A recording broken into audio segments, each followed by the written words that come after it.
85% of Jessamine Countyans work outside Jessamine County. We are very much a bedroom community. So I know that I have folks that are going to be heading north to Fayette County every day to work. So it really does matter to me to know what road conditions are and what decision is made here. I assure folks all the time, though, that I don't wait and call off Jessamine County after I've seen what Fayette County is going to do. That's not the case. I don't actually drive the roads. My students are always surprised by that, but our Director of Transportation does, and he checks the weather radar and then communicates with me usually by about 4 a.m. I will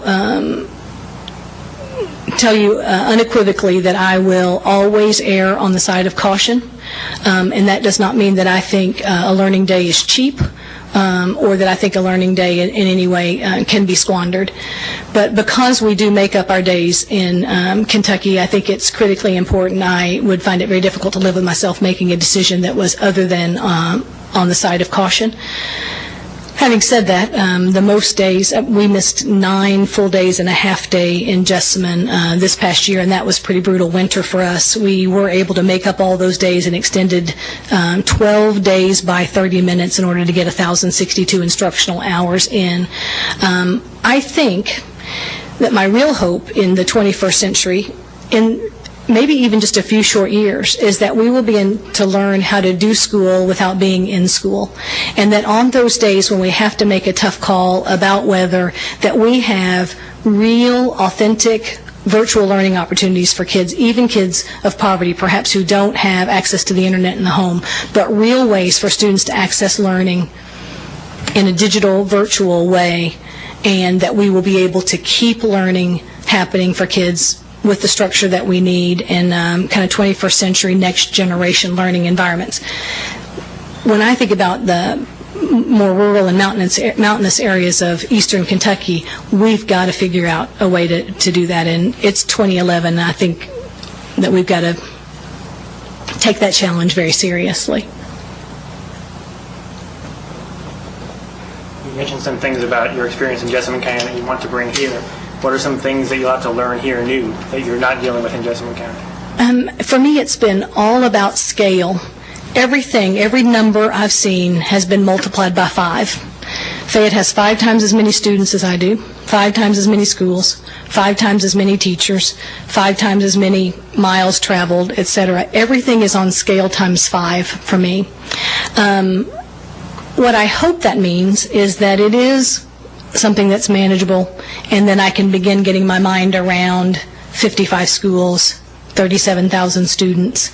I'm coming face to face with my own personal constraints, however, because in Jessamine County, one of the things that I think that I do very well, and one that I am proud of, is that I work directly with all 12 principals each year on their evaluation.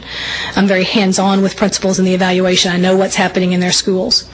I don't think I'm going to be able to do that with 55 schools in Fayette County, and I don't think that's the best model, so I need to figure out how I can really get to know the building level principals and the schools as intimately as I know them in Jessamine County in order to be the effective relational leader that I think I am. So that's one of those barriers that I'm beginning to problem solve around to determine how I might be effective in that way. How will you try to foster that sort of relationship or something like that with parents and students across the district, which still uses a lot of social media? Are you comfortable doing that as well? I tweet. I Facebook. But you know what? I also have lots and lots of personal friends and relationships in Jessamine County that I don't know if I can do it times 5.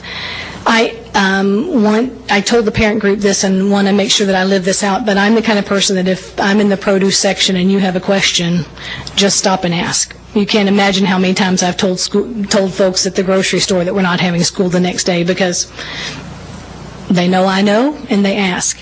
I hope that there is a genuine accessibility about me, not a contrived or forced one, and that people will get to know me, that they will contact me. I want to assure people that I will answer all of their emails. Now, the answer may be that I have to direct them to somebody else, but they'll get a response. I hope I'm not naive in my ability to manage that, although I know I will tell you that I have received email responses from Superintendent Silverman at 3 a.m. That's not unusual. I'm pretty convinced he doesn't sleep, but some kind of genuine accessibility and willingness to talk to folks and try to get to know them.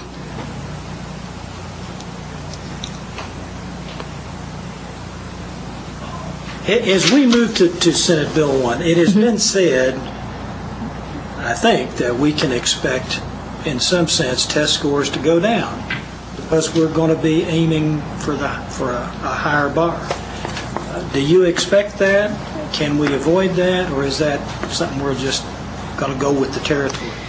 Well, I think it's very likely that we are going to see less proficiency at the beginning of the system than what we've experienced with CATS to this point, and certainly less than what we'll see with the Senate Bill 1 assessment as it's implemented over time.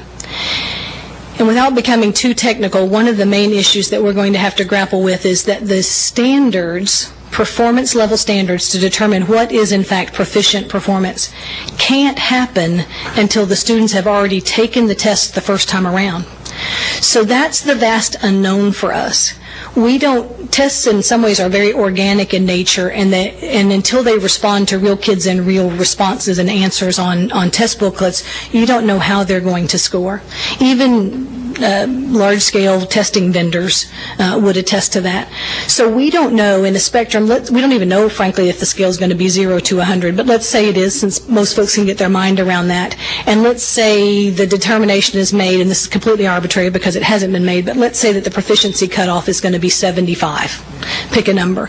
We have no idea how many students are going to fall into that category.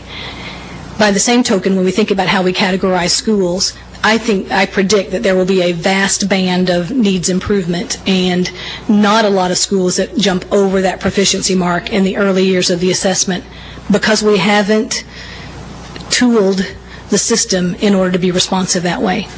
And there's so many changes. End of course assessment changed. The standards themselves have changed. Program reviews are new. We're doing it all so dramatically different that while we can always scale a test, one test to another test, it's certainly not identical, and the way those results tier out is a big unknown. Do you think it's important to get that message out there to parents that they could see something like that happen? I do, and I have not done a good job with that, even in the implementation of Senate Bill 1 in Jessamine County. Ready, Kentucky, an initiative by the Pritchard Committee, is doing about the best work in that regard, I think, that can be done right now.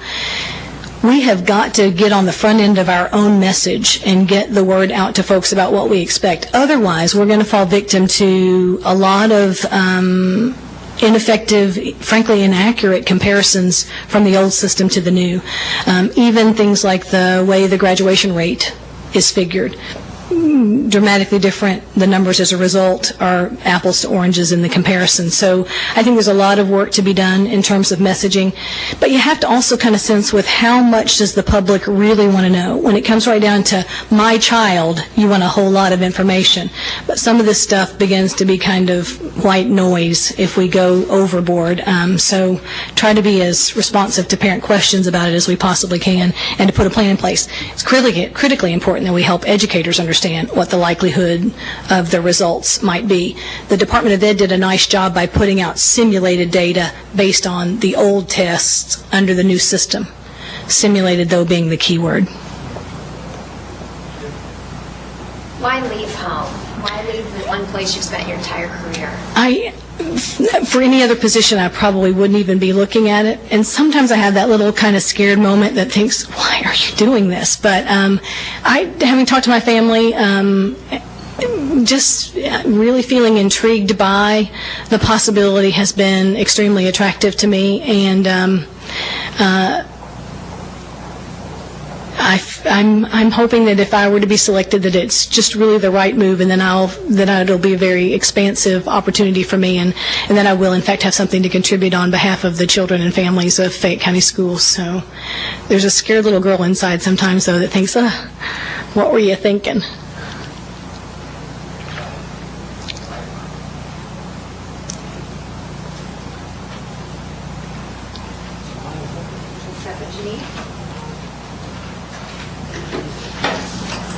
Maybe the headlines won't be "Scared Little Girl, Sorry."